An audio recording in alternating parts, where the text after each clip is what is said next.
आसतु जानिबा चामिले ओझा उपरे कौन कौन सबू दफा लगी जहाँकि आईन हाथ में चामिले ओझा जड़े दोषी एवं आईन दृष्टि से जेल दंड पाई पारिबो, पुलिस तांको अरेस्ट करि पारिबो। आईन अनुसार तार क्षमता रही अधिकार रही एवं वीडियो भी मध्य चामिले ओझा विरोध में आईन दृष्टि केस करि पारिबो, तापर किछि कार्यानुष्ठान नहीं पारिबो जहाँ आमर भारतीय संविधान रो न्याय व्यवस्था रही। क्षेत्र में आईन अनुजाई चामिली ओझा दोषी अटंती, किंतु ताहा पूर्ण दोषी आमे कहि परिबुनी। ताहा मान्यवर अदालत से उपयुक्त न्याय देबे। तो चलतु कहीं चामिली ओझा जेल जीवे एवं आईन अनुजाई जेल दंड रे दंडित हो पारिबे। कौन कौन सबू दफा लगी चलतु शुणा। प्रथमत वीडियो को ऑफिस भितर वीडियो रिकॉर्डिंग करवा भारतीय संविधान आईन अनुजाई कौन सरकारी ऑफिस रे कार्यरत सरकारी कर्मचारी को बिना अनुमति रे वीडियो रिकॉर्डिंग करवा बीएनएस आईन अनुजाई ताहा अपराध अटे। ताहा कौन सरकारी स्कूल ऑफिस विद्यालय हो किंबा ब्लॉक डेवलपमेंट ऑफिस वीडियो को ऑफिस होता कार्यरत कर्मचारी को बिना अनुमति रे वीडियो उत्तोलन करवा ताहा सरकारी काम रे बाधा प्राप्त करिबा। बाधा प्राप्त हेबा ताहा आईन अनुजाई दंडनीय। से वीडियो जनक चामिली ओझा ऊपर केस करि पारंती, किंतु वीडियो केस करथिबा फाइल ताहा निहाती चामिली ओझा ऊपर वीडियो रिकॉर्डिंग कला बोली से दंड पाइबो ताहा कोनसी जुक्तियुक्त नुह। ताहा मान्यवर अदालत समीक्षा करे, किंतु आईन अनुजाई ताहा भूल। एठारे अदालत समय परिस्थिति घटना को भी मध्य देखे। चामिली ओझा कौन समय वीडियो उत्तोलन करिछि, चामिले ओझा कौन परिस्थिति से वीडियो उत्तोलन करुथि, चामिले ओझा से कौन घटना को नहीं से वीडियो उत्तोलन कला। वीडियो उत्तोलन करबा आईन अनुसार भूल थिले भी ताहा समीक्षा करे अदालत। परवर्ती समय रे केस करिथिबा वीडियो को ऊपर भी सही घटना तांको के सही वीडियो को मान्यवर अदालत तांको दंड सह जरिमाना करि देई परंती। ताहा आईन रो न्याय व्यवस्था अपेक्षक अटे। तापर सांग माने देखंतु जणे महिला सरपंच तांको ब्लॉग रे वीडियो को सह कथा होतबा समय रे सही महिला सरपंच को भाई महिला सरपंच को निर्देश क्रमे से ऑफिस भितर वीडियो रिकॉर्डिंग करंती। सही कथा को नहीं से वीडियो एवं से वीडियो को किछि सांग सही महिला सरपंच को वीडियो रिकॉर्डिंग करने को मना करंती एवं वीडियो को सांग सही महिला को असभ्य भाषा सह तते रेप करिबा तांको विधा मारिबा एमिति घटना ताहा किए अपराध आसंतु जानिबा। आईपीसी एवं नुआ बीएनएस अनुजाई एमिति बुझा जाई पारे। प्रथमे वीडियो और तांको सांग द्वारा महिला सरपंच को रेप करिदेबी मारिदेबी एभड़ी धमक देबा एक गुरुतर अपराध यह भितर पड़ी पारे। क्रिमिनल इंटिमिडेशन धमक दबा आईपीसी धारा 506 बीएनएस अनुसार सेक्सुअल थर्ड सेक्सुअल हारासमेंट जौन धमक असदाचरण आईपीसी 354 ए भली धारा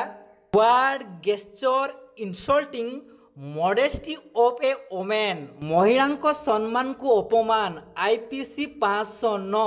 रेप करदेवी भड़ी कथा कहवा को आईन गुरुतर धमक भावे देखे। यह साधारणतः गाड़ी नुहे। तो एठारे मोर कहिबार कथा होची या जे तांको जेमितिका तांको धमक दिया जायछि महिला प्रति जौन धमक असदाचरण सम्मान हने करुथबा भाषा जो माने एभଳି भाषा प्रयोग करिसंती जो माने चामिली ओझा ऊपर हाथ उठेइसंती एक रे जणे अविवाहित झियोटी तो आमर भारतीय संविधान आईन अनुसार एमानक ऊपर कार्यानुष्ठान निया जाउची ताहा तो एबे पर्यंत आमे माने मीडिया रे कि कोनोसी एमतिया गोटे वीडियो भी माने देखा पाऊनु सेमानक ऊपर कौन कार्यरत करा जाउची। एबे जीवा आमे वीडियो को विषय रे जदि वीडियो सतर कौन से भूल काम करि थांती महिला सरपंच रो बिल दीर्घ दिन अटक रखि थांती बिल न पास करे दियंती जहाँ पाई आज एते बड़ झगड़ा कि सही विषय को नहीं आज महिला सरपंच वीडियो उत्तोलन करती वीडियो भूल एवं तार आईन अनुसार दंड कौन रोचे। तो सांग माने मु आपण मानकु कहूची जदि कौनसी फंड बिल नियम अनुसार सठिक थिले मध्य इच्छाकृत भाव अटकाई रखा जाए तेबे यह है पारे कर्मचारी अनुशासन भंग सरकारी शक्तिर अपव्यवहार जनसेवा कार्य रे अनावश्यक विलंब यह आईन अनुसार शासनात्मक डिपार्टमेंटाल डिसिप्लिनारी एक्शन अपराध हो पारे।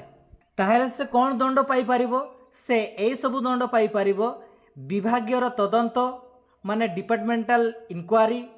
हैला कि तापरे से सस्पेंड मध्य हेई परिबो सैलरी कट भी मध्य हेई परिबो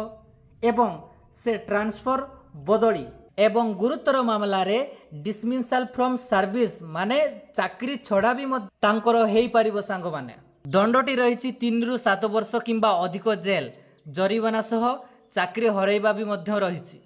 तापर सांग माने सही जगह को वीडियो को पुलिस स्टेशन को कॉल क्रमे पुलिस स्टेशन रु किसी पुरुष पुलिस कांस्टेबल आसी सही जगार रे महिला सरपंच को वीडियो कैमेरा करने को बारण करती परवर्ती समय रे महिला सरपंच एवं तांको भाई घर को जीवापाई गाड़ी को अटक रखती दीर्घ समय से अटक रखती एवं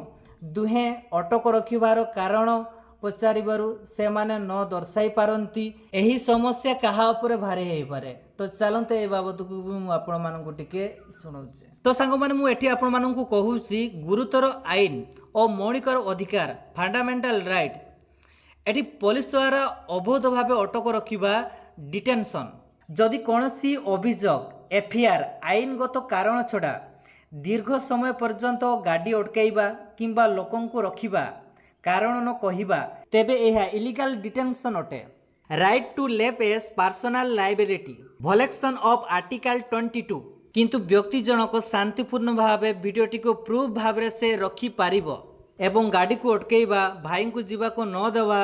से पुलिस मानक पाखरे आईपीसी 389 आईपीसी 340 से माननको ऊपर कार्य हेई पारिबो तापर सांग माने आपण भी वीडियोटी देखि सन्ती जे कि थानार आईआईसी जनक आसीले आ से हमर फैमिली ओझा तो से वीडियो रिकॉर्डिंग करथिले लाइव करूथिले वीडियो रिकॉर्डिंग करूथाय तो से वीडियोटी एबे भी हम स्क्रीन रे चलछि आपण माने देखिबा को पाउछंती आ फैमिली ओझा से आईआईसी जनक पचारुछंती जे हमको को केस रे कौन पाई हमको थाना को नौछंती कौन पाई आपण नेबे कौन पाई हमर गाड़ीटी को अटक रखिछंती तो सही प्रश्न पचारिछंती फैमिली ओझा आईआईसी को पचारिछंती किंतु यार कोनोसी उत्तर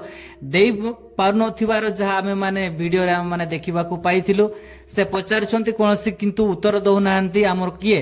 आईआईसी जनक तो एठी भी जहाँ आमर आईन अनुसार जहाँ आमर मानदंड रही जे जन को आरेस्ट करने पूर्वर जन को थाना को नवा पूर्वर से व्यक्ति जनक जदि पचारुचंती जे कि कौन पाई मते थाना को नौचंती कौन पाई मते आरेस्ट करूचंती तो सही जगार पुलिस ऑफिसर एवं सही पुलिस तार करिवार कारण से दर्शाइबो एवं ताहा आमर भारतीय लॉ कहूची कोनोसी व्यक्ति को बिना एफआईआर कॉपी रे पुलिस से अरेस्ट करि पारिबोनी एवं तांकु नेई पारिबोनी जदि भी बिना एफआईआर पुलिस जनक से व्यक्ति जनक नौसी तो शांतिपूर्ण भाव रे से पुलिस ऑफिसर तांकु कहि पारिबो जे तुमको किछि तुम ना रे एमती का कंप्लेन आछि आ थाना रे किछि पचारिबा पई मु आपनको थाना को नौछि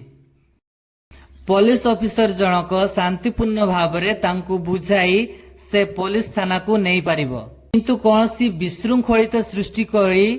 कौनसी पुलिस ऑफिसर बिना एफआईआर बिना कारण दर्शाई से पुलिस थाना को किंबा तांको अरेस्ट करी पारिबो नाही एहा भारतर लॉ आईन व्यवस्था कहूची तो सांग माने ए वीडियो तो सरीनी यार पार्ट 2 आसीबो काहेकि ना बहुत कथा एमती का रही जायछि जो कथा माने जानिबा उचित रहउछि एवं ए सब कथा माने टिके जानि रखिबा नियाती दरकार रहउछि तो आउ गुटे जहा हम पाखु को आछि जे तांको अटेम्प्ट टू मर्डर चामिली ओझा को ऊपरे लदा जायछि काहेकि ना चामिली ओझा महिला कॉन्स्टेबल को तार हाथटी को कामुडी देछि जहा फल रे आईन अनुसार तांको ऊपरे अटेम्प्ट टू मर्डर दफा लगा जायछि ताहा एक बहुत बड़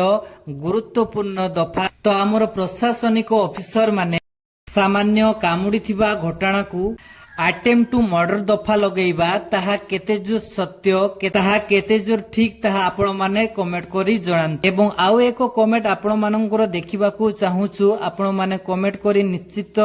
जणांतु जे चामिली ओझा वीडियो को ऑफिस रे वीडियो रिकॉर्डिंग करिबा वीडियो कैमरा करिबा ताहा तो ଆଇନଗତ ସେ ଅପରାଧ କରିଛନ୍ତି ଏବଂ ତାହା ଅପରାଧ ହିଁ ଆଇନଗତ। ଯେପରିକି ଆପଣମାନେ ଶୁଣିବାକୁ ପାଇଲେ କୌଣସି ସରକାରୀ ଅଫିସ କିମ୍ବା ସରକାରୀ କାର୍ଯ୍ୟରତ ସମୟରେ ସେ ବିନା ଅନୁମତିରେ ଭିଡ଼ିଓ ବନେଇବା ତାହା ଏକ ଆଇନଗତ ଅପରାଧ ରହୁଛି।